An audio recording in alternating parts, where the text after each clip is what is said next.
Hi, so recently I just completed the latest from Square Enix, Bravely Default 2, and I want to talk about it a little bit, as I have a lot to say. I just want to preface that this is just my opinion, and that could be subject to change in the future. I've beaten the game twice so far, once on easy mode and once on hard, so that's kind of my experience with the game. Additionally, I've played the first two games, Bravely Default and Bravely Second, pretty extensively, so I'll often be comparing the new mechanics to see how well they hold up to the old ones. I plan to talk a little bit about the plot and may briefly touch upon a job or mechanic that appears in a later chapter, but otherwise this will be a totally spoiler-free review. Some may say it's not fair to compare a game and judge it by just by its prequels and what came before it, which is fair. However, I like to see these kinds of games build and evolve from one another.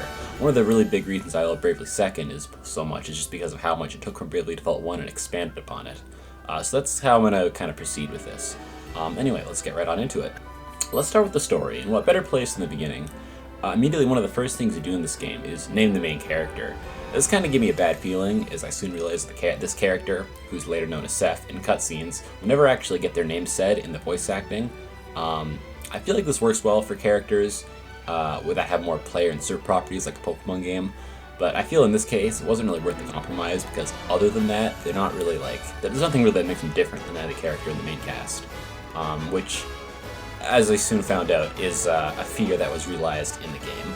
As it is, the characters just kind of awkwardly avoid saying Seth's name to the player, like whenever there's a voice-acted cutscene, which just feels a bit weird in my mind.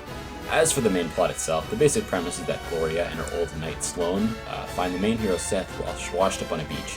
Together with the soon-to-be help of Elvis and Adele, they must venture across the land to recover the 4 elemental crystals, as well as obtain job asterisks used to change jobs. Without going too much into spoilers, the plot is overall good, with a few twists and turns in the latter half. I won't say much more, as plot is a pretty subjective topic, and I believe that you should play it for yourself for a fulfilling experience. A few parts, especially near the beginning, do feel like they take a bit to get going. Once they do, it gets pretty good. I'll leave my thoughts on the plot there for now. One other minor kind of plot-related note is that there's no village rebuilding in this game like there was in the first two.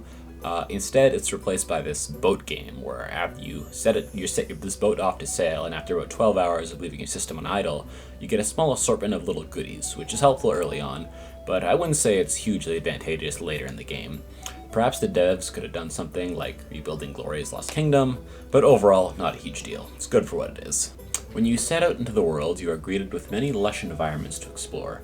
For a Switch game, it looks quite nice, but sadly it doesn't always run nice. The game suffers from stuttering now and then, and sometimes simply talking to an NPC takes a good 5 seconds to load. This isn't a huge deal or anything, but over the course of a 50-hour runtime, it can add up. Dungeons are found scattered throughout the map that lead to various treasures and other goodies. Whilst a map is provided to you for the overworld, they are strangely absent in dungeons, contrary to the last few games. This can make finding particular objectives in dungeons inconvenient, as the default markers only tell you where it is straight from where you are.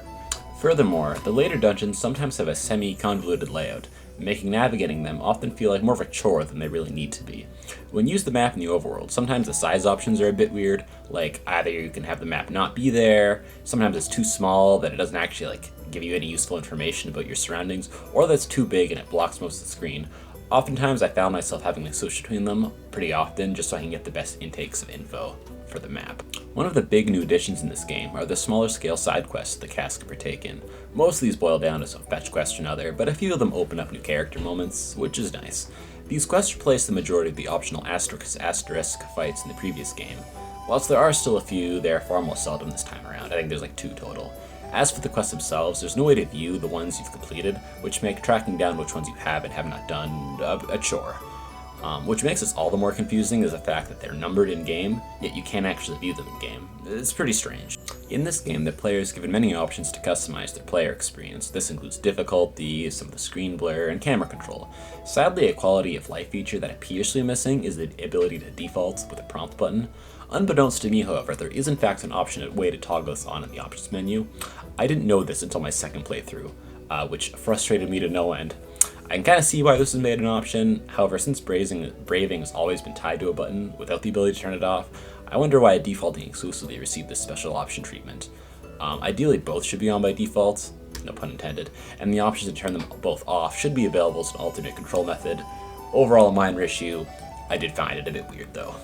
A few other options are also surprisingly absent. In the previous games, the option to equip your character with alternate cosmetic costumes were also available, including the freelancer costume, for those who wish to have a more conventional look. This time around, however, every character has their own unique costume for the many jobs in the game. But sadly, there's no way to actually individually customize each of those costumes. Rather, a general return costumes to freelancer is present as a general toggle for the whole cast, and not the individual character. Whilst this does eliminate the vast money cost that those costumes came with, it does eliminate a certain element of customizability for each of the characters, which is rather sad not to see included. One thing to note about this game is the absence of Bravely Second, unlike its predecessors. Whilst the inability to act within stopped time may seem like a big deal, admittedly it was a feature I seldom used in those previous games, and now the fact that there's an absence of microtransactions is a big blessing in my book. In the overworld, enemy encounter rates can no longer be toggled. This is due to the game opting for an overworld enemy encounter system, much like something like Earthbound or the newer Pokemon games. In practice though, avoiding enemies is very difficult. Sometimes in narrow corridors it can be, but avoiding unwanted fights is never really a chore, since most of the time you can run a lot faster than the monsters themselves. Instead, this lends the game well to the new grinding system. In essence, if you trigger an overworld battle with multiple enemies in the proximity, the battles will be faced consecutively, which multiplies the job points for each of the battles that occur. Doing this gets even easier with the addition of monster foods, as the base number of consecutive battles increases. This means maxing out a specific job, even in the prologue, isn't too tough with a bit of time and dedication. Sadly, there's no super consistent way early on to get these monster foods. You can find them at chest and get them as rewards, but you can't buy them until much later in the game. Luckily though, it's still relatively plentiful, so it's not a huge deal.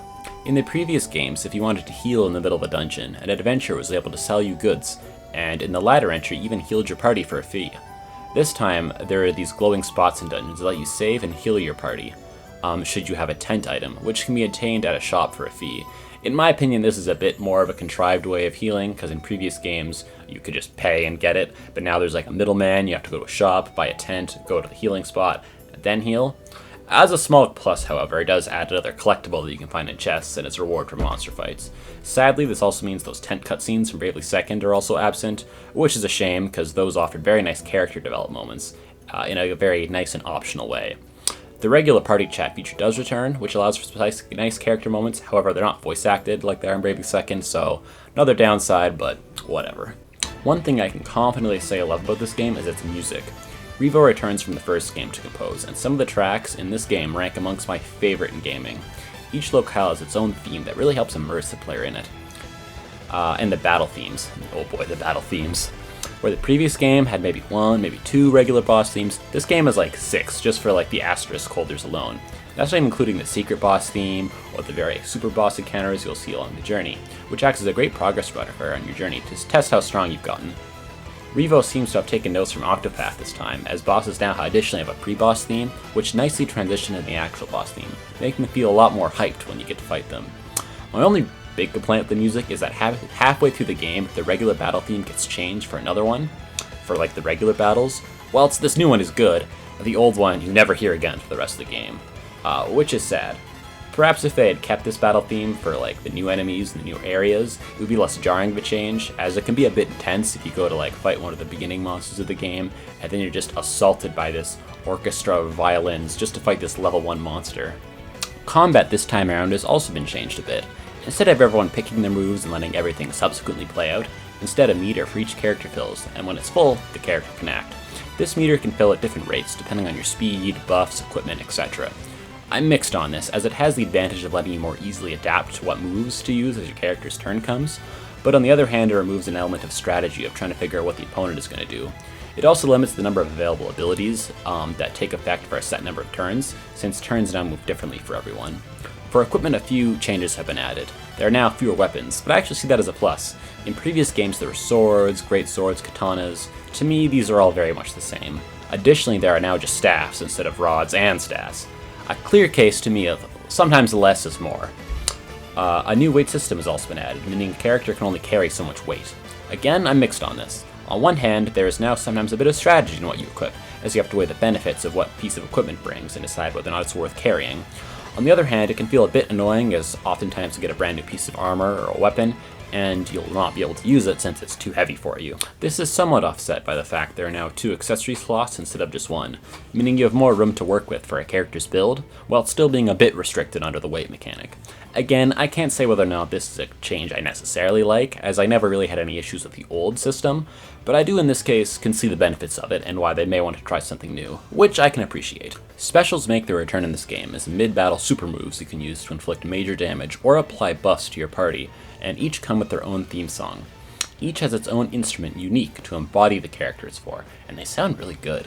Unfortunately, the capacity in which you can use them is a bit more limiting this time. The only condition for using them is to use abilities from your main job 13 or 14 times in combat, which can be a bit inconvenient if your build discourages using abilities from your primary job. Furthermore, there are no tiers of abilities, so each character only has 1 per job.